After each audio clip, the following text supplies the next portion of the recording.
So, yun yun. Yung deception. Actually, nung narinig ko yung deception,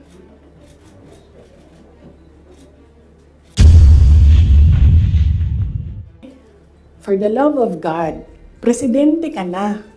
Importante pa ba yung nararamdaman mo?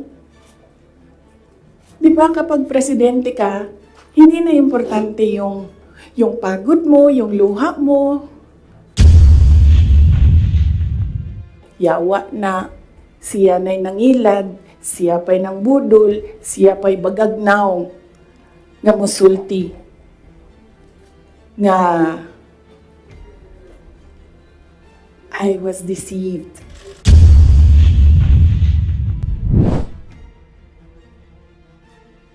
Antayin muna natin yung next House hearing. Kasi kulang pa yung mga sinasabi doon for me to answer. So, antayin muna natin yung House hearing before we talk about the House probe. And then sa Quad Committee, hindi pa naman nila nasasali yung pangalan ko doon. But I heard na gusto nilang isali yung pangalan ko doon. So, antayin na lang natin pag nasama na yung pangalan ko doon. And then, sa DSWD-AX, answered by Norman Baloro already. And then, other political issues, sa susunod na natin i-take up. Okay, so wala na tayong pag-uusapan. Tapos na. Thank you. Okay, so saan ba ako magsisimula? Magsisimula ako sa, you have to bear with me ha. We'll start with 2021.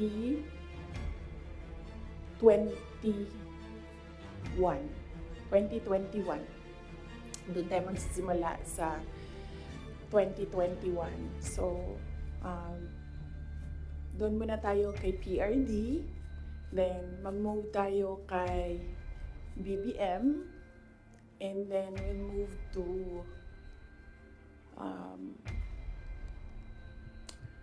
Martin Romualdez. And then,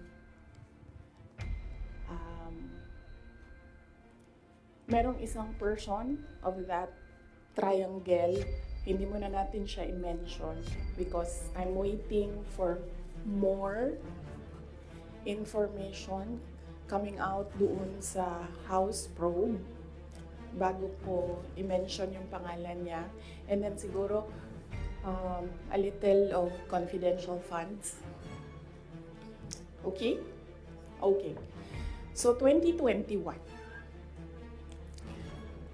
Kasi madami ang nagsasabi na we are on this road to perdition.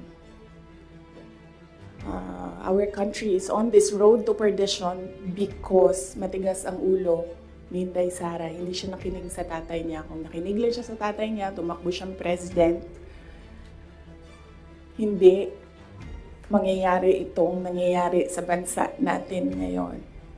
Ay, hindi lang yan isang beses na narinig ko, madaming beses. Even kapag pumupunta ako sa mga iba't ibang lugar, diretso ako sinasabihan ng mga tao, hindi ka kasi nakinig sa tatay mo. Or they would say, one time nasabihan ako, it's all your fault.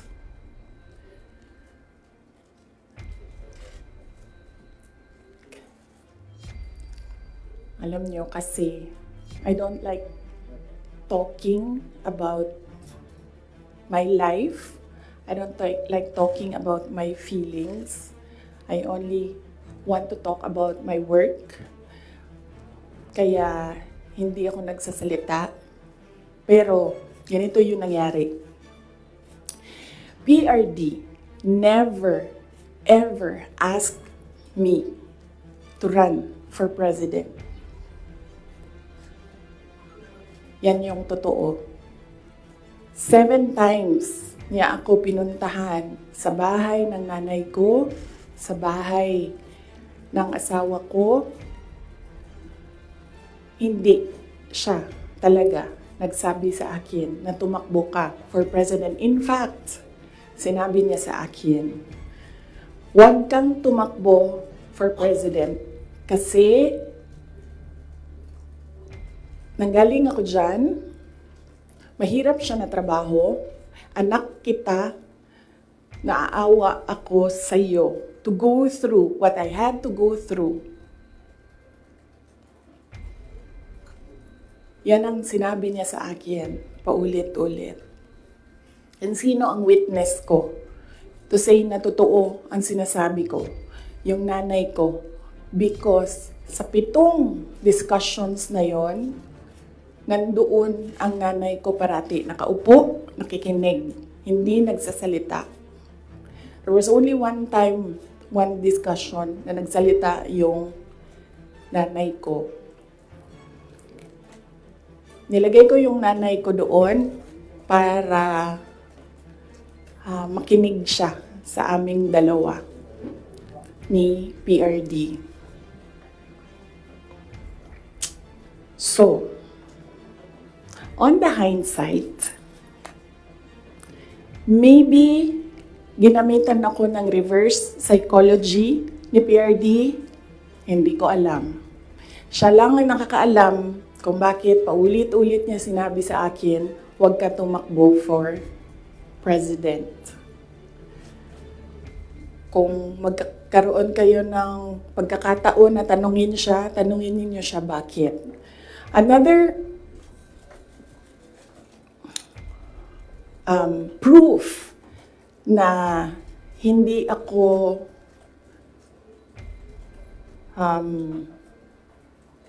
sinabihan ni PRD na tumakbong president, he left me a document, 2 papers in a folder. Unfortunately, naiwan ko sa bahay namin ngayon. Dala ko siya dito sa Manila para ipakita sa inyo, pero naiwan ko siya sa bahay. Ang nakalagay doon, so maybe the next time na magkita-kita tayo lahat, dalhin ko siya. You can read, but you cannot take photos. Cannot take videos of the document. Nakalagay doon, in gist lang. Sa left side, nagsasabi siya doon, hindi si PRD. Hindi si PRD ang sumulat nun, ibang tao. Nagsasabi yung tao doon, Sara should not run for any position. Dapat si Bongo ang tumakbong VP. Yun yung nakalagay sa left side na document. Nakalagay sa right side na document, Sara should not run for any position. She should endorse Bongo Rudy Duterte for President and Vice President. So yun yung proof ko. Yun yung dala-dala ni PRD na document nung very last meeting namin. Dala niya yung document na yon. So yun yung proof ko na hindi talaga nagsabi si President Duterte na tumakbo ako for president. And even if nagsabi siya, hindi din talaga ako tatakbo for president. Maaga ako nagsabi sa inyong lahat. Sabi ko, I don't know kung may mga media pa at the time na nandito ngayon. Sinabi ko, wag nyo na muna akong tanungin about the presidency para hindi pa ulit-ulit yung tanong. Antayin nyo na lang January 2021. Pagdating ng January 2021, paalam ko sa inyo ang decision ko kung tatakbo akong president o hindi. And true enough, January 2021, maaga ako nagsabi sa lahat, sa taong bayan, na hindi ako tatakbong president. Unfortunately, hindi naniwala lahat. Kasi sinasabi ninyo, yan yung track ni President Duterte. Hindi ako tatakbong president, hindi ako tatakbong president. And then, nag-substitute siya. But, yes, anak ako ni PRD, and yes, meron kayong nakikita sa akin na nakikita ninyo sa kanya. But I am a different person. Yung mga anak ninyo, hindi yan clones ninyo. Meron yan silang sariling pag-iisip, meron yan silang sariling kapasidad, meron yan silang sariling damdamin. Yun yung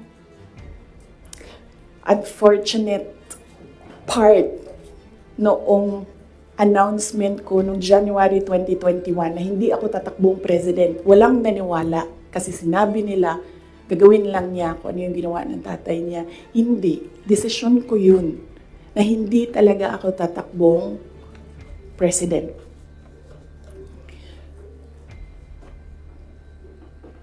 Because at that time, ang gusto ko at pangarap ng lahat siguro na mayors, maka 3 consecutive terms ka as mayor. Okay. So, klaro na yon. May questions doon? Yes, ma'am. Sabi sa inyo. Mike. Sino po yung nagsulat doon sa folder? Unsigned siya, walang pangalan, and I think sinadya nila na wag lagyan ng pangalan yung 2 letters kasi it was really a Sara bashing document. It did not say anything nice about me. So, I think sinadya nila na hindi sabihin sa akin kung sino yung sumulat ng 2 documents. How did you feel, ma'am? How did you feel po when you seen those documents? Wala naman akong problema sa sarili ko. Alam ko kung anong kakayahan ko, alam ko kung anong kapasidad ko, alam ko kung ano yung kaya kong gawin. So kung ano man yung sabihin nila, nung 2 tao na yon, hindi siya nakaka-apekto sa akin. Well, yes, yun. Sige. Sir. Good morning, Mikael of Reuters. Ma'am, why are you telling all these details to us now? What's the context? Ang context nito is the sit down that I promised everyone. Nagsabi ako na mag-sit down ako. Merong mga questions noon na sinabihan ko kayo na it needs a sit down. Pinut off ko yung sit down na yon. Sabi ko nga I don't like talking about my life. So hindi ko siya ginawa.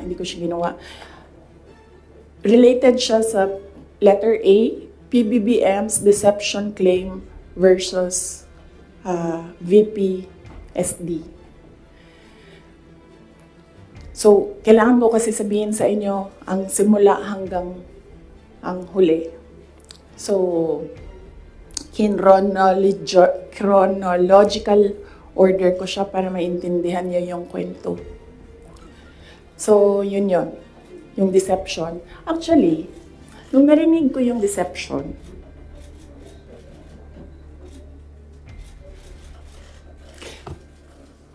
naisip ko pa, hindi ko na siya sasagutin.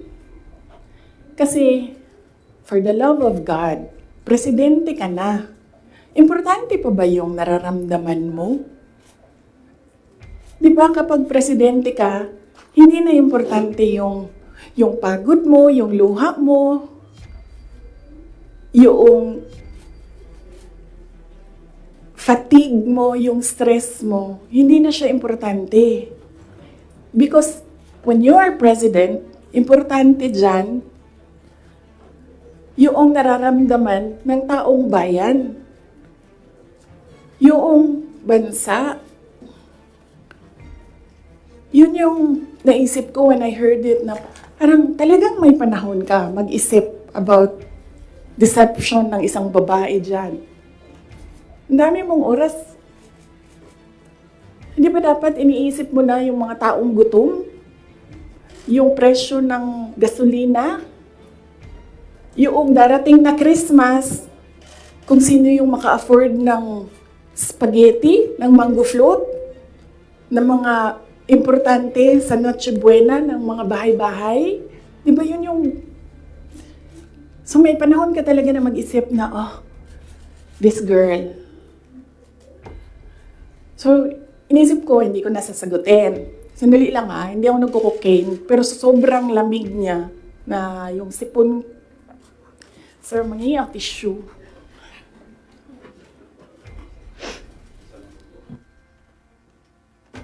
O, wag niyo lang hinaan, sir, kasi sa sobrang dami natin. Tissue lang, sir, may panyo ako. Ayoko ng panyo. Huwag niyo i-off, sir, kasi sa sobrang dami natin, mamamatay tayo dito pag walang aircon. Kasi hindi iikot yung hangin. Okay. Hindi ako umiiyak. Hindi ako nagko-cocaine. Malamig yung aircon. Okay. So yun. Hindi ko na siya sasagutin. Kasi naman, hindi naman siya mahalaga sa bayan. Pakialam natin sa kung anong nararamdaman ng President at Vice President, di ba? Ako gani, sa Binisaya pa, dawat-dawat raman na. Di ba? Dawat-dawat rana. Ako, ginatira ko nila kada adlaw. I am a subject of a Mega Millions PR attack. I am a subject of a House Committee hearing. Pero hindi na importante yung nararamdaman ko dyan. Ang mahalaga, matuloy namin sa Office of the Vice President kung ano yung sinabi namin na gagawin namin. Diba? So, I don't understand why we're talking about feelings. So, hindi ko na siya sasagutin. And then, sabi ng mga tiga Davao, nandun ako sa Davao nung lumabas niyang deception na yan. And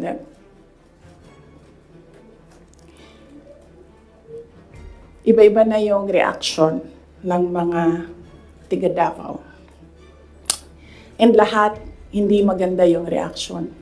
Yawa na siya na'y nangilad, siya pa'y nang budol, siya pa'y bagagnaw, nga musulti, nga I was deceived. So I thought, well, I will not talk for myself, but I will talk for all the Filipinos nga ang nararamdaman nila ay hindi nabalik ang justice ng boto nila.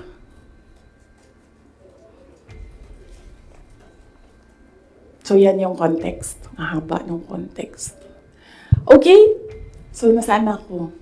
2021 January. 2021 October, filing. Kita ninyo ako nag-file ng mayor.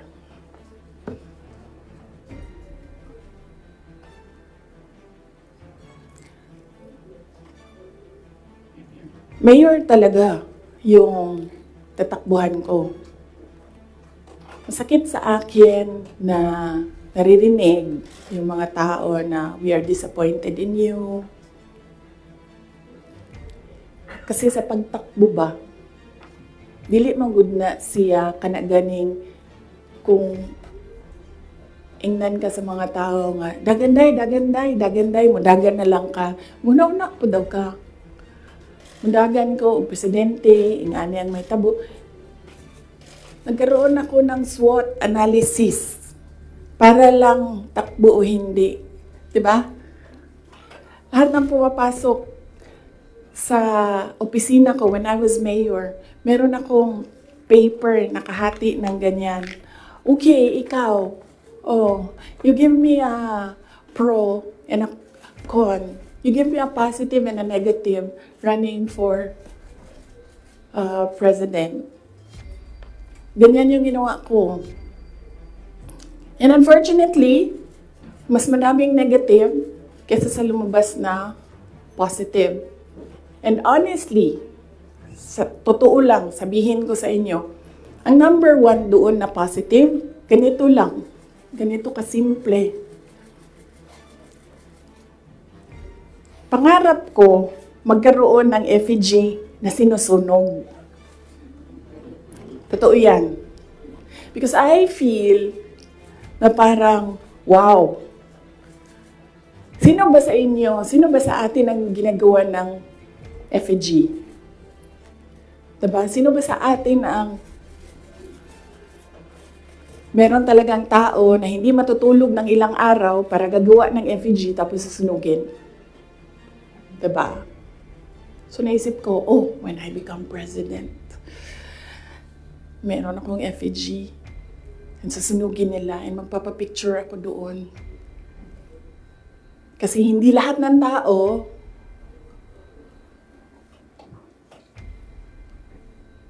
merong ganon sa buhay nila. And then another positive was, mapupuntahan ko na lahat ng sulok ng Pilipinas. Makikilala ko na lahat ng mga tao, mga kababayan ko sa Pilipinas. Mapupuntahan ko lahat ng mga bansa na madaming Pilipino na nagtatrabaho doon, na tumutulong sa ekonomiya natin dito sa bansa. One of those positive things na nalista doon, na nasabi ko, kung makapunta ako doon sa kanilang lugar, baka naman ma-inspire sila na gawin kung ano yung ginagawa sa Davao City. At the time, bago ako bumaba for mayor, Davao City, nabayaran namin yung utang ng Davao City. 0 ang utang ng Davao City. Number 4 kami sa competitiveness across the country among all HUCs. Number 8 kami sa pinakamayaman na syudad. Insurgency-free kami. Ang dami naming awards. If I remember the number right, 117 awards ang 2016 namin until 2022. Ang mga recognition namin sa lahat ng ginawa namin sa Davao. Hindi na nila kami matalo sa most child-friendly city in the Philippines. Nag-Hall of Fame na kami sa Davao. So naisip ko, well, baka naman, kung mapuntahan ko yung ibang lugar, may isip nila na, pwede yan dito sa amin. That will improve the quality of life of our kababayans. So anyway, sana ako.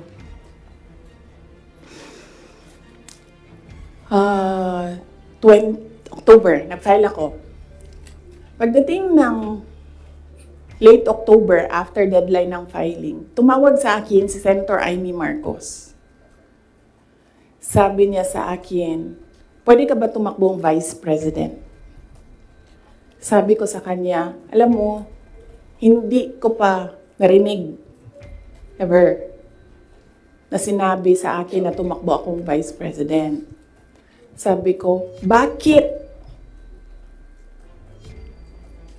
mo ako nire-request ngayon na tumakbo ang Vice President? And I'm happy that she was honest enough to say Kasi matatalo kami ni Lenny kung hindi mo dalahin ang Bisaya. It was very straightforward. Now, it was all about winning, sinabi niya sa akin. So sabi ko sa kanya, Bisaya naman day ang ato ang giistoryahan dinhi. Tawagan ninyo si Bato de la Rosa. Ask him to slide down to VP. Tumatakbo siyang president. And then ang answer niya was, nah. And then I told her, well, ask PRD to run as your vice president. And then she said, well, that's a closed book already kasi tumatakbo si BG. So, ask BG to run as your vice president. Mga Bisaya na tanan. And then she said na, I don't think kayanin na manalo kami kay Lenny. And then I said, ask Manny Pacquiao to slide down. He's already running for president. And she said, we already did. And Manny Pacquiao told us that God asked me to run for president. So how can you argue with God? Totoo yan. I don't think she will deny that. Very straightforward naman si Senator Amy Marcos eh. Mainit na siya ngayon.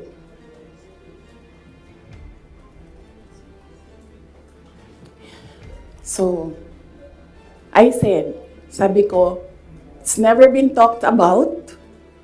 I need to talk to my family and I need to see kung mananalo ba ako for vice president. Because I've never seen my numbers as vice president. And then she said, okay, let's talk about it. And then, early November, nandun ako sa Cebu. Pumunta ko Cebu, nakita niyo yon, di ba? For an event. And, nandoon din sila. Hindi ko alam kung bakit sila. When I say sila, si BBM, tsaka si Senator Amy. And, nag-request sila ng pag-uusap din. So sabi ko, okay, mag-usap tayo. Nagkita kami sa bahay ni Martin Romualdez. Kasi gusto umeksena ni Martin Romualdez, gawa siya ng party-party ko noon na birthday. And then pag-upo ko doon sa, I think you see the pictures. Umupo ako sa couch, nasa tabi ko si BBM. Sinabihan ko siya, huwag ka maniwala sa kanila. Huwag ka maniwala sa mga taong nagsasabi sa iyo na tatakbo akong president. Hindi ako tatakbong president, sinabi ko na yan. So sabi niya, yes, I know. Sinabi mo na rin yan noong pumunta kami during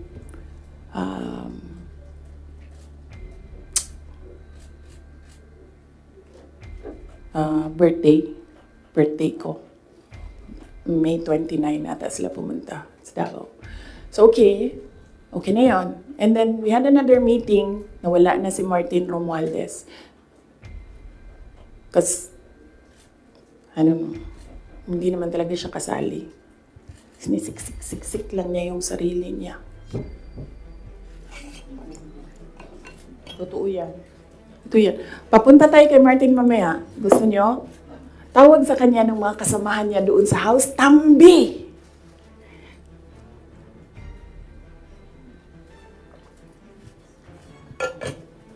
Anyway, nagkaroon kami ng ibang meeting. Sa Cebu pa rin. Face to face. Ako, si BBM, Senator Amy, and one other person. He's a private citizen. Hindi ako nagpaalam sa kanya na sasabihin ko na nandoon siya. So may isang tao pa doon who can say that this really happened. So sabi ko, again, I've not seen my numbers. Kung mananalo ako. Sabi ko, okay lang sa akin tumakbong Vice President. Sabi ko, number one, siguro man ma-reduce konti ang disappointment ng mga tao sa hindi ko pagtakbong President. I think maiintindihan na nila. And ito na lang yung i-offer ko sa kanila mag-Vice President ako. Number two, madaming big ticket projects si PRD sa build at that time na gusto ko sana makita na magawa para sa bayan kasi hindi natapos. Kasi kulang nga talaga ang 6 years. So sa ngayon, magte-third year na tayo, wala pa tayong nakikita na big ticket projects, di ba? For 2028, huwag na kayong mag-expect na meron kayong makita. Kasi it takes more than 6 years to prepare for a big ticket project. So sabi ko, and sinabi ko sa sarili ko, bata pa naman ako, hindi naman ako nagmamadali, wala naman akong papupuntahan. And naisip ko, I cannot do anything more for Davao City. Number 4 na kami. Naisip ko, I don't think kaya ko siya i-elevate to number 3, number 2, number 1. Hanggang dun lang yung kaya ko gawin. So, ibibigay ko sa iba, maybe they have more ideas, more innovation para mapagawa nilang number 3 ang Davao sa buong Pilipinas. So, I said, okay, I need to see my numbers. Sabi nila, okay, we can do a quick and dirty survey. Sabi ko, oh, sige. Sabi ko, gawin nyo. And then you come back to me kung ano ang mangyayari. So, nagpagawa sila, and then tinawag nila ako. Sabi nung nag-survey, ito yung survey, okay naman, sabi nung nag-survey, wag lang kayong maghiwalay, mananalo kayong dalawa. Ito yun. Hindi pwede mag-picture, pero pwede ko ipakita sa inyo mamaya. Kinoveran lang namin yung mga private citizens dito sa photo na ito. Ito, pinresent yung survey. May cover lang yung mga tao na private citizens. Ang nandito, Senator Amy, Governor Claude Bautista, Congressman Claude Bautista, former Mayor Luigi Quisumbing, Attorney Vic Rodriguez, Inday Sara, the infamous Vice President BBM Sandro Marcos. Pwede nyo tingnan mamaya. Bawal mag-picture ha. Okay. So sabi ko, okay, balikan ko kayo, kausapin ko pamilya ko. Kinausap ko, mama ko. Kinausap ko yung dalawa kong kapatid, si Paulo at si Baste. Umupo kaming 4. Sabi ko, takbo akong Vice President, ito yung mga rason. Sabihin niyo sa akin, bakit hindi ako tumakbong Vice President? Wala man sila sinabi. Ang sinabi lang ng mga kapatid ko, anong matulong namin sa iyo. And then sabi ng nanay ko, okay, sige. And then, sumulat ako ng letter. In-address ko kay PRD. Sinabihan ko yung kapatid ko, si Baste. Kinausap ko siya. Sabi ko sa kanya, kaya mo ba ang gawing number 3 itong Davao City? Kaya mo bang saluhin? Kasi kung hindi mo gusto, di mo pa kaya, hindi ako tatakbong Vice President. Sabi ng kapatid ko, kaya ko, gagawin namin. Okay, tumakbo kang Vice President. So sabi ko sa kanya, okay, we're okay with you. Pakidala nitong sulat kay PRD. Sabi no, baste, ginanon doon ni PRD, and then ginanon niya. And then he said na, wala na akong masasabi dyan. So,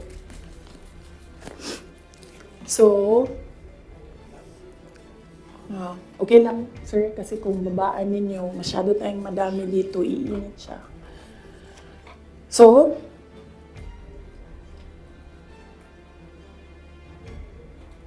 tumakbo ko ang Vice President, alam na natin lahat yon. Ginawa ko yung kampanya, alam na natin lahat yon.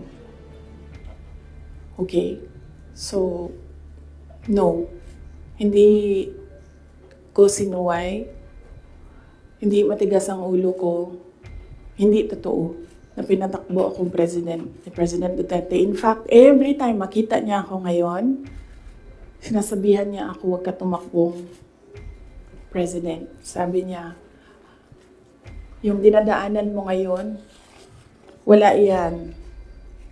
Kung ikaw ay president, mas mahirap pa. Sabi niya, maawa lang ako sa'yo. May heart pala siya. So, klaro na yan. Hindi ko kasalanan that we are on this road to hell. Hindi ko kasalanan kung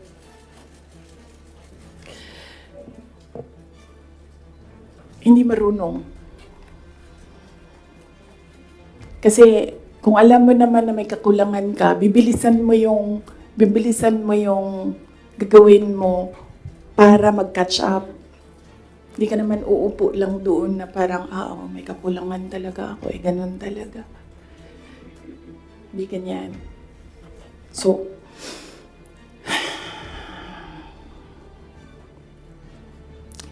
that's that. And then, ito na kami ni Mr. Deception.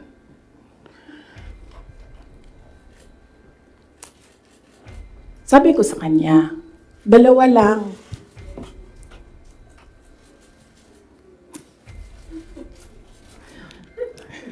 Para pantay.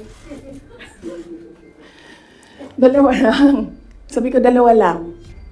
Ang request ko sa iyo, if you win, dalawa lang ang request ko sa iyo. And I think, I requested this na one-on-one kami online. Pero meron akong nabasa somewhere na merong nakikinig sa side niya. Kasi nag-post yung taong yon. Pero yun yung request ko at the time. Kami lang dalawa. Sabi ko sa kanya, pag nanalo ka, dalawa ang hingin ko sa'yo. Unang-una, yung trabaho ko. I want to work sa security sector. Kasi there will never be development kung hindi solid ang security backbone mo. Hindi ko sinabi sa kanya yan. Pero, tinanong niya ako, bakit Department of National Defense? Sabi ko sa kanya, kasi karamihan naman ng problema ng insurgency, ng terrorism, nandyan yan sa Mindanao. Kinalakihan ko yan, naiintindihan ko siya. In fact, nung bumaba ako, insurgency-free na ang Davao City. So, naiintindihan ko siya. Yan yung gusto ko na trabaho. He said, readily, he said yes. And then, ang isa, sinabi ko sa kanya, itong trabaho na ito, maiiwanan ko yung mga anak ko. Naiintindihan ko yan. Handa ako dyan. Pero humihingi lang ako ng tulong sa iyo na suportahan mo yung air travel ko. Kasi maiiwan yung mga anak ko and gusto ko lang na pag kailangan nila ako, makakauwi ako sa kanila. Kasi itong mga bata na ito, lumaki sila sa akin. Since birth hanggang nag-decide sila na hindi na sila tatabi sa akin sa tulog. Nasa akin sila gabi-gabi. Except pag wala ako sa bahay dahil sa trabaho. So, pag sa bata kasi, hindi naman niya maintindihan na, oh anak, I have to consecrate myself into the service of the nation. Hindi mo naman pwede sabihin sa bata, yun din, maiintindihan yun. So sinabi ko sa kanya, supportahan mo lang yung air travel ko because I need to go home to my children. Kasi kahit na Vice President ako, gusto ko pa rin na maalala nila na nandyan yung nanay nila dahil sa loob ng bahay. Hindi naman Vice President tingin sa akin ng mga anak ko. Just plain, Mama, may kailangan ako. Mama, may problema ako. Sabi niya, yes. Dalawa lang yun. Sabi niya, yes. In fairness, hindi siya yung nag-umindi sa DND. Hindi totoo yan na hindi binigay sa akin. Binigay yan. Nung nanalo na, sinabi ko na ito dati, ulitin ko lang. Nung nanalo na kami, nakita ko yung boto. And then I realized, sabi ko, gagawin talaga ng mga tao na ipaaway kami para masira yung partnership. Yun talaga ang gagawin. Lalong-lalo na ng mga yellow, ng mga liberal. Kasi yun yung gusto nila. So sabi ko, they will exploit this. And dahil nasa DND ako, araw-araw ako pagdududahan. Anong ginagawa ng babaeng yan dyan? Unsa na iya, ginabuhat. Asam na siya gaadto. Planning ako dita. Planning to overthrow the government. Kasi DND yan.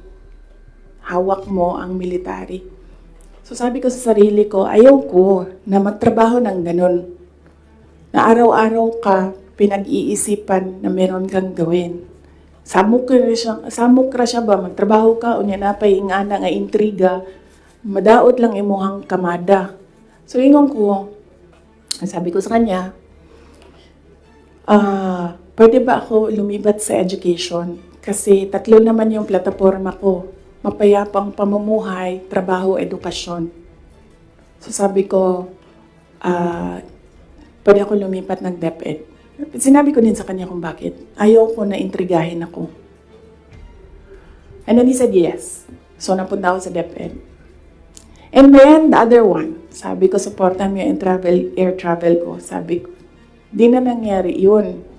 Pinilit namin, hindi na natupad yun. Isang beses sinabihan ko siya. Sabi ko, pwede ba sabihan mo yung 250? Kasi ako ang priority. Hindi ikaw. Kasi yan yung usapan natin. Kasi naiintindihan mo, di ba? Na meron akong maliliit na anak. Tapos sinabi siya, do I have to tell them? Na semi-British accent. And I said, of course. Kasi presidente ka, ikaw magsabi. So, hindi na. Isang beses. And then one time, priority daw si Lisa. Hindi ko alam kung anong trabaho niya para sa bayan na ito. And then one time, priority daw si ganyan. So, I said, okay. This is,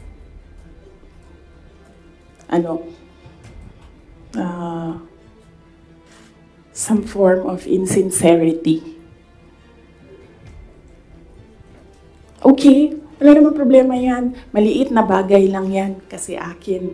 Problema ko lang naman yan. Di man yan problema ng bayan. Problema ba ng bayan? Paano ako babiyahe? Di naman. So, maliit na bagay. Ako na gagawa ng paraan para ako maging nanay. Hindi na ninyo problema yan. Maliit na bagay lang yan. Okay. So, that was that. That was personal sa aming dalawa.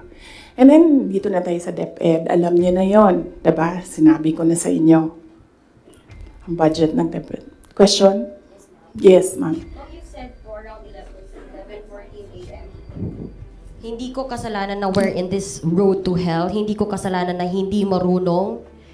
You did not finish your sentence, sir, ma'am. Can you elaborate po? Hindi marunong maging presidente ang nakaupo. Kasalanan ko ba yun? Hindi. Ba't sinasabi ng mga tao, kasalanan mo kasi hindi ka tumakbo, ikaw sana yung presidente, hindi siya. But then I said, maaga ako nagsabi na hindi ako tatakbo for president. May madaming mga negative doon sa listahan. Okay. So, yes, sir. Yes. Sir, tapos ka na. Balikan kita. Ikaw muna, sir. Hanggang anong oras ito, JC? It's up to you, ma'am. To you.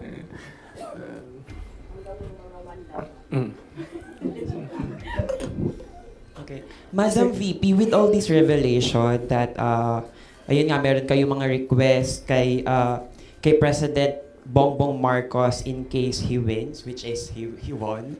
And of course, yung conversation nyo with Senator Amy Marcos. Ngayon ba, do you regret teaming up with President Ferdinand Marcos during the 2022 elections? Alam mo, inisip ko yan. Naisip ko na yan. And then naisip ko kasi, ganito. Sila yung tumatakbo, diba? Tumakbo si BBM, tumakbo si Lenny. So, either lang naman sa kanila yung mananalo noon. Tapos mayor ako ngayon. Imagine natin, parallel world na either sa kanila ang president and then ako ang mayor. So I'm sure, lahat ng mga nakapalibot sa kanila, magtitingin pa rin sila sa akin doon sa Davao City. Hahabulin pa rin nila ako doon sa Davao City because tinitingnan nila, yung mga nakapalibot sa kanila, wala na yan silang pakialam kasi president na sila, diba? Pero yung mga nakapalibot sa kanila, may pakialam. Kasi sila yung tumitingin ng future. Sila yung tumitingin ng 2028. And then, meron akong realization yan because ang nagsabi sa akin yan, si former Senate President Manny Villar. Sabi niya, wala kang kawala dyan. Saan ka man magtago, saan ka man pumunta, hahabulin ka nila kasi tinitingnan nila ang 2028. So, I don't regret running for Vice President. Kasi imagine nyo, kung mayor ako, tas hinahabol nila ako ngayon. Diba? Napakadali nila ako i-suspend. Napakadali nila ako kasuhan. Napakadali nila ako tanggalin sa pwesto as mayor.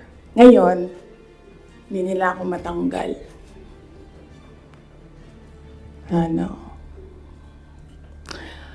They can drag me to hell.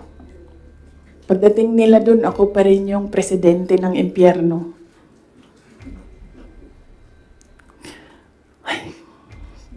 Yes. Jason? Yes. Pahiram ako ng ballpen, lagyan ko lang ng note kung saan ako nag-stop kasi para alam natin saan tayo mag-start. Mamaya. Kung sinabi niyo po na hindi kayo nagsisi na tumakbo kayo for Vice President, pero nagsisi po ba kayo na nakipag-tandem kayo kay President Bongbong Marcos? Hindi man ako ni-request ni VP Lenny na tumakbong Vice President niya. No, hindi ko pinagsisihan yung pagtakbo ko as Vice President. And hindi ko din pinagsisihan na nakipagtandem ako sa kanya. I'm sure merong rason ang Diyos kung bakit ako nilagay dito sa upuan na ito, sa ilalim ng seal na yan. Para rin siguro sa kanya, para kay BBM, or para sa bayan, hindi ko alam kung anong rason ng Diyos. Sometimes, or all the time, hindi natin nakikita ang rason ng Diyos. Nakukonect na lang natin siya kapag meron ng ibang nangyari sa buhay natin. Siguro, yun yung rason. Para, ganito, gawin ko, bullshitin ko sila ng bullshitin. Bullshit kayong lahat. Drag me to hell. Sorry Mark. sila muna ha, kasi hindi pa sila nakatanong. Ma'am, Mark Macalalan. good morning, Super General. VP. Since wala po ko yung intention to run for Vice President from the very beginning, can we say na napilitan ba talaga kayo, and without yung call ni Senator Amy, masasabi nyo ba na nagamit lang kayo para lang manalo si President Bongbong Marcos sa pagkapangulo? Napilitan, hindi. Very rational yung decision making ko sa pagtakbo as Vice President. Sinabi ko kanina. Ganon din ginawa ko. Nilista ko yung positive, nilista ko yung negative. Nandun yung positive, sinabihan ko yung pamilya ko. Tell me the negatives. So, ano yung isang tanong? Nagamit. Yes. Clear naman yun. Tinanong ko, bakit ako?